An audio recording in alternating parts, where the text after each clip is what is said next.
जय हिंद दोस्तों, आप सभी का स्वागत है एक बार फिर से आपके अपने यूट्यूब चैनल यूनिक ज्ञान में। आज हम बीए थर्ड सेमेस्टर में भूगोल सब्जेक्ट अर्थात जियोग्राफी के मोस्ट इम्पॉर्टेंट क्वेश्चंस देखेंगे जो कि परीक्षा में बार बार पूछे गए हैं।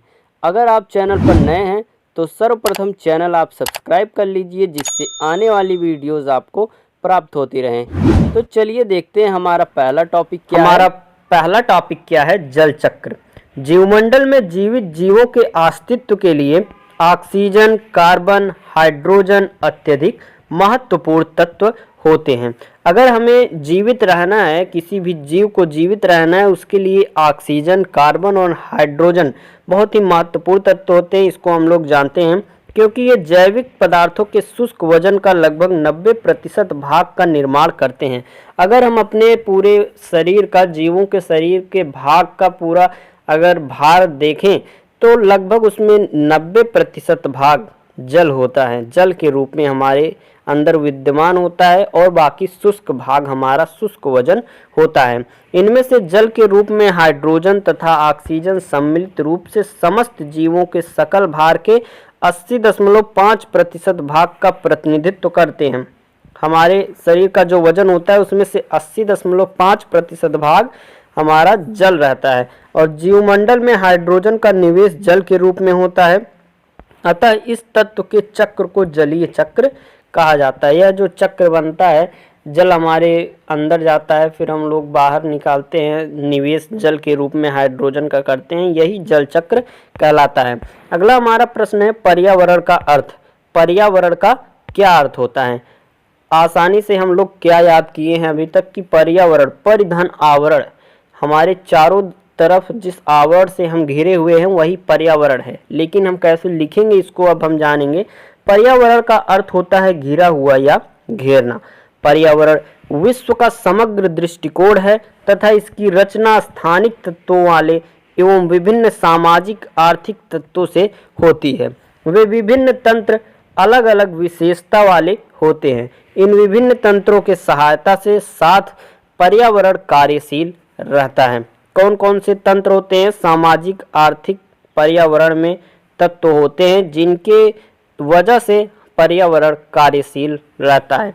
पर्यावरण की गुणवत्ता है स्थान जिस पर हम रहते हैं, वायु जिससे हम सांस लेते हैं, आहार जिसे हम खाते हैं, जल जिसे हम पीते हैं तथा संसाधनों जिसे हम अपनी अर्थव्यवस्था को पुष्ट बनाने के लिए पर्यावरण से प्राप्त करते हैं।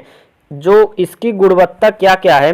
स्थान इसकी गुणवत्ता में आता है क्योंकि हम वहीं पर रहते हैं, यह भी पर्यावरण में आता है। वायु जिससे हम सांस लेकर जीवित हैं वह भी पर्यावरण का भाग है। आहार जो हम खाते हैं वह भी पर्यावरण का ही भाग है। जल जिसे हम पीते हैं अपने जीवन को बचाए रखने के लिए वह भी पर्यावरण का ही भाग है। और जो संसाधन हम अपने आर्थिक व्यवस्था को मजबूत करने के लिए पुष्ट करते हैं, मतलब व्यापार करते हैं या उसका प्रयोग करके अपने निजी कार्यों में लगाते हैं, वह भी पर्यावरण का ही भाग है। अर्थात पर्यावरण के अंतर्गत मात्र वायु, जल, स्थल, पादप आते हैं तथा मनुष्य एवं मानव समान पर्यावरण की सीमा से बाहर हैं। जो मनुष्य है एवं मानव समाज है वह पर्यावरण की सीमा से बाहर है। अगला हमारा टॉपिक क्या होगा? नाइट्रोजन चक्र क्या है? हमने क्या क्या पढ़ लिया? जल चक्र और पर्यावरण का अर्थ बहुत ही अच्छे तरीके से समझ लिया है।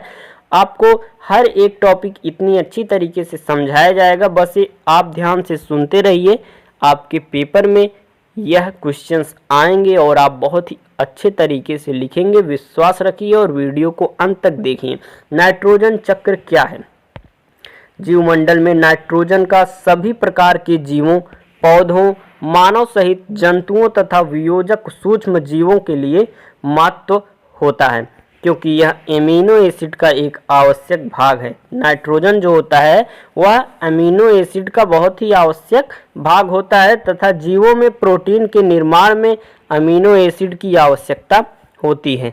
हमारे अंदर जो जीव होते हैं या फिर मतलब हमारे अंदर या फिर किसी जीवों के अंदर जो अमीनो एसिड की आवश्यकता होती है वह नाइट्रोजन से ही बनता है। इसलिए हमारे लिए नाइट्रोजन बहुत ही ज़्यादा उपयोगी होती है।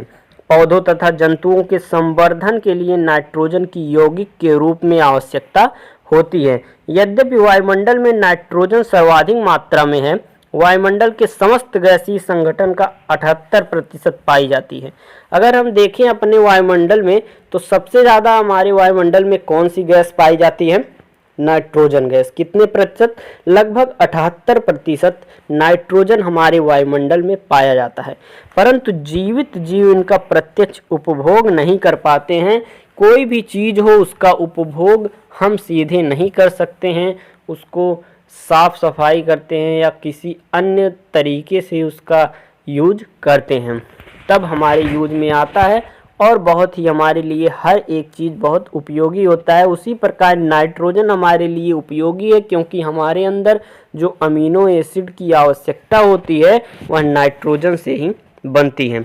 अगला प्रश्न हमारा है, पर्यावरण बोध क्या है? पर्यावरण बोध से क्या तात्पर्य है? पर्यावरण बोध से तात्पर्य है कि पर्यावरण को सही ढंग से समझना, अर्थात पर्यावरण के प्रति हमारी चेतना से है। किस प्रकार हम पर्यावरण को समझते हैं, हमारी चेतना किस प्रकार है, हम पर्यावरण के बारे में क्या सोचते हैं, क्या समझते हैं, यही पर्यावरण बोध है। मनुष्य की चेतना जन्म से ही पर्यावरण के प्रति जागृत हो जाती है, क्योंकि मानव स्वयं पर्यावरण की ही देन है। हम जब पैदा होते हैं, हमारा जब जन्म होता है तो शुरुआत से ही, जन्म से ही हम अपने पर्यावरण में ही पलते हैं, पर्यावरण को ही देखते हैं। हमारे चारों तरफ, हमने बताया कि पर्यावरण क्या होता है, हमारे चारों तरफ का आवरण, हम चारों तरफ जिस चीज़ से घिरे हुए हैं वही पर्यावरण है। जैसे हमारे आसपास जो पेड़ पौधे हैं, हवा है, स्थान जहाँ हम रहते हैं, जल जो हम पीते हैं, सभी पर्यावरण का भाग है। इसलिए जन्म से ही इन सभी चीज़ों से हमारा संबंध, कांटेक्ट रहता है, इसलिए हम जागृत रहते हैं पर्यावरण के प्रति जन्म से ही। मानव जन्म से ही पर्यावरण के साथ समायोजन करने लगता है। उसका समय समायोजन के प्रति साथ परिवार एवं समाज के रूप में होता है। जब मनुष्य बड़ा होकर जन्मदाता प्रकृति का ही शोषण करने लगता है तो पर्यावरणीय समस्याएं उत्पन्न होती हैं। जब हम पर्यावरण में जो पेड़ पौधे हैं उसे काटने लगेंगे तो पर्यावरणीय समस्याएं तो उत्पन्न होंगी ही। फलतः मानव में नई चेतना जागृत हुई कि इस तरह हमारा अस्तित्व समाप्त हो जाएगा, अतः उसमें पर्यावरण के प्रति एक नई अवबोध पैदा हुई और पर्यावरण का संरक्षण होना चाहिए। इसी समझ को पर्यावरण बोध कहते हैं। जब मानव बड़ा हो जाता है, हम लोग जब बड़े हो गए और हमने जब देखा कि पर्यावरण का क्षरण बहुत ही तेजी से हो रहा है और हमने यह समझा भी, अगर इसी प्रकार पर्यावरण का क्षरण होता रहा, पर्यावरण को नुकसान हम लोग पहुंचाते रहे तो हमारा जीवन जो है वह संकट में आ जाएगा। इसलिए हम लोगों ने जो एक नई पहल लाई कि पर्यावरण का संरक्षण होना चाहिए, इसी समझ को ही पर्यावरण बोध कहते हैं। अगला हमारा टॉपिक क्या है? पर्यावरण प्रबंधन के संगठन क्या क्या हैं? संगठक। तो पर्यावरण प्रबंधन के संगठक के अंतर्गत हम 5 प्रमुख पक्षों को सम्मिलित है, उसको अच्छे से समझेंगे। पहला क्या है? पर्यावरण बोध एवं जन चेतना। पर्यावरण बोध हमने आपको बताया क्या है, पर्यावरण की सुरक्षा होनी चाहिए, यही समझ पर्यावरण बोध कहलाती है और लोगों की इसके प्रति चेतना पहला संगठक है पर्यावरण प्रबंधन का। पर्यावरण शिक्षा एवं प्रशिक्षण। पर्यावरण की जो सुरक्षा है किस प्रकार होनी चाहिए, इसकी शिक्षा और देने वाले लेने वाले दोनों की व्यवस्था होनी चाहिए, क्योंकि जब कोई अच्छे समझ कर हमको समझाएगा तो हम लोग, जो लोग नहीं पढ़े लिखे होते, वह अच्छे से समझ पाएंगे। तीसरा है संसाधनों का प्रबंधन। पर्यावरण का संरक्षण करने के लिए हमें किस किस चीज़ की आवश्यकता होती है? पानी, देख रेख की और स्थान की, कहाँ पर हम लगाएं पेड़ पौधे और किस प्रकार से सबकी बचत करें, इन सब संसाधनों का प्रबंध भी पर्यावरण प्रबंधन का संगठक है। चौथा है पर्यावरण के प्रभाव का मूल्यांकन और पांचवा है पर्यावरण अवनयन एवं प्रदूषण का नियंत्रण। हमें प्रदूषण पर नियंत्रण करना चाहिए, क्योंकि प्रदूषण भी एक बहुत ही ज़्यादा भयानक समस्या है पर्यावरण की सुरक्षा के विरोध में लेकर। अगर हम प्रदूषण को हद तक अच्छे से रोक सकते हैं, रोक लेते हैं तो हमारा पर्यावरण सुरक्षा बहुत ही आसान हो जाएगा। अगला हमारा प्रश्न है कि आखिर पर्यावरण प्रबंधन होता क्या है। हमने पर्यावरण प्रबंधन के संघटक तो आपको बता दिए, तो अब हम जानेंगे पर्यावरण प्रबंधन क्या होता है। फिर हम जानेंगे पर्यावरण का प्रबंध का अर्थ क्या होता है। पर्यावरण प्रबंधन मनुष्य और पर्यावरण के संबंधों को सुधारने की प्रक्रिया होती है। मनुष्य और पर्यावरण के जो संबंध होते हैं उसको सुधारने की प्रक्रिया ही पर्यावरण प्रबंधन कहलाती है, ताकि पर्यावरण एवं समाज दोनों गुणवत्ता में सुधार हो सके। यह पर्यावरण एवं मानव के मध्य स्वस्थ एवं मधुर सौहार्दपूर्ण संबंधों की स्थापना, मनुष्य के विध्वंसक क्रियाकलापों पर रोक लगाकर तथा प्रकृति के परिरक्षण, संरक्षण, नियमन एवं पुनर्जनन का द्वारा किया जाता है। प्रकृति का एक संरक्षण, उसके नियम द्वारा उसकी संरक्षा करें और पर्यावरण में हमारे उपयोग में आने वाले वृक्षों का पुनर्जनन फिर से हम लोग लगाएं, ये सब पर्यावरण प्रबंधन में आता है। और जो मनुष्य के विध्वंसक कार्य हैं पर्यावरण के विरोध में लेकर, उस पर हमें रोक लगाना चाहिए, उन क्रियाकलापों पर रोक लगाना चाहिए।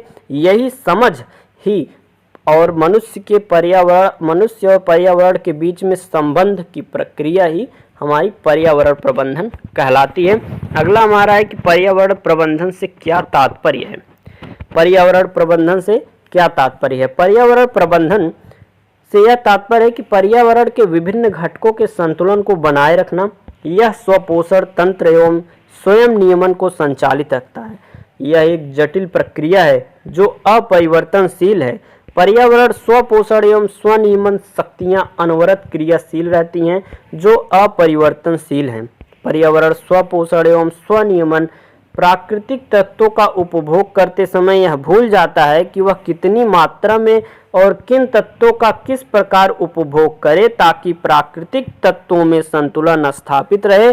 पेड़ काटते समय यह कभी नहीं सोचता कि उनके न रहने से मिट्टी व हवा भी प्रभावित हो सकते हैं। जब प्राकृतिक तत्वों की गुणवत्ता ह्रासित होती है तो उसका प्रबंधन आवश्यक हो जाता है। ये हमारा पर्यावरण प्रबंधन का अर्थ था। आगे हम देखेंगे पर्यावरण भूगोल की प्रकृति क्या होती है। पर्यावरण भूगोल की प्रकृति क्या होती है। पर्यावरण अध्ययन में अंतर विषयी उपागम के रूप में भूगोल की महत्वपूर्ण भूमिका है। पर्यावरण का आशय उस वातावरण से है जो हमारे चारों ओर फैला हुआ है। यह चारों ओर का वातावरण प्राकृतिक दशाओं का एक मिला जुला रूप है जो धरातल, मिट्टियां, हवा तथा पानी से निर्मित होता है। प्राकृतिक दशाओं का एक मिला जुला रूप है जो हमारे चारों तरफ का वातावरण है, वह प्राकृतिक दशाओं का एक मिला जुला रूप है जो धरातल, मिट्टी, हवा एवं पानी से निर्मित है। इन सभी तत्वों का प्रभाव न केवल मानव पर ही वरन पशु पक्षी पेड़ पौधों पर भी देखा जाता है, क्योंकि पेड़ पौधों पर ही पशु पक्षी रहते हैं। अगर पेड़ पौधों का नष्ट होंगे, पेड़ पौधों का विनाश होगा तो पशु पक्षी के रहने की जगह और उनके छांव की जगह, वहाँ जहाँ घूमते खेलते बैठते हैं, उनकी जगह अगर नष्ट होगी तो उनके जीवन पर तो प्रभाव पड़ेगा ही। और पेड़ पौधों से ही ऑक्सीजन मानव प्राप्त करते हैं। अगर पेड़ पौधों को नुकसान होगा तो मनुष्य को ऑक्सीजन की कमी हो जाएगी।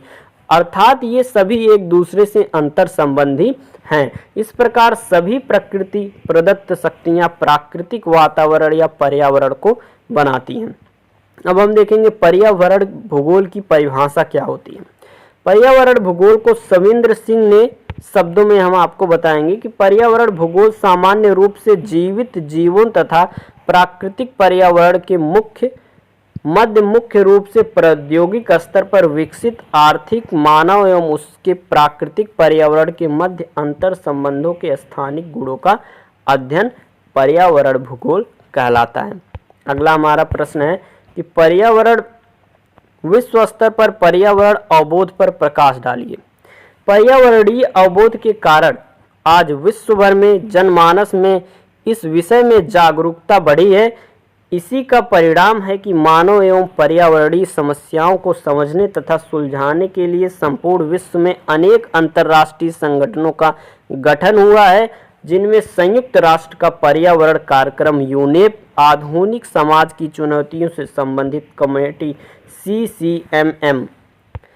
हमारे जो पर्यावरणीय अवबोध जो हमारा हुआ है, लोगों को जागरूक करने की एक नई परंपरा चली है कि पर्यावरण के प्रति हमें जागरूक रहना चाहिए, क्योंकि अगर पर्यावरण नष्ट होगा तो हमारे जीवन पर भी उसका प्रभाव पड़ेगा। इसी समझ को सुलझाने के लिए और इस जो समस्याएं हैं उनको सुलझाने के लिए पूरे विश्व में अंतर्राष्ट्रीय संगठनों का गठन हुआ है, जिससे हमारे पर्यावरण की सुरक्षा के ऊपर प्रबंध बनाया जाए, प्रोग्राम्स लाए जाएं, जैसे कि यूनेप जो कि आधुनिक समाज की चुनौतियों से संबंधित कमेटी है, CMM संयुक्त राष्ट्र संघ का आर्थिक आयोग, यूनेस्को UNEC यूनेस्को का मनुष्यता एवं जैवमंडल का कार्यक्रम, यूनेस्को जो है अंतर्राष्ट्रीय जैव कार्यक्रम, IBP विश्व का वन्य जीवन कोष, ये सब आदि मुख्य हैं इनमें।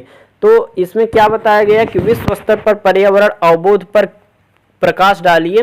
तो हमें बताना यही था कि विश्व में भी हमारे पर्यावरण की सुरक्षा को लेकर लोग जागरूक हैं और किस प्रकार हैं। अनेक कमेटियां देखिए बनी हैं, यूनेप, CCMM, यूनेक और यूनेस्को, IBP, WWF, ये सब कमेटियां बनी हुई हैं जो कि पर्यावरण की सुरक्षा के लिए विश्व स्तर पर कार्य करती हैं, और यही विश्व स्तर पर पर्यावरण अवबोध कहलाता है। अगला हमारा प्रश्न है, पर्यावरण के संघटक। पर्यावरण के संघटकों के 3 प्रमुख प्रकारों में विभक्त किया गया है। पहला भौतिक या अजैविक, जल, स्थल, वायु, मृदा आदि। जैविक घटक पौधों एवं जंतु।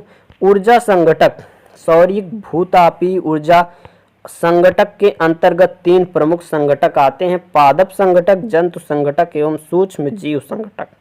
ये हमारे पर्यावरण के संघटक हैं और ये थे आज के सबसे महत्वपूर्ण प्रश्न।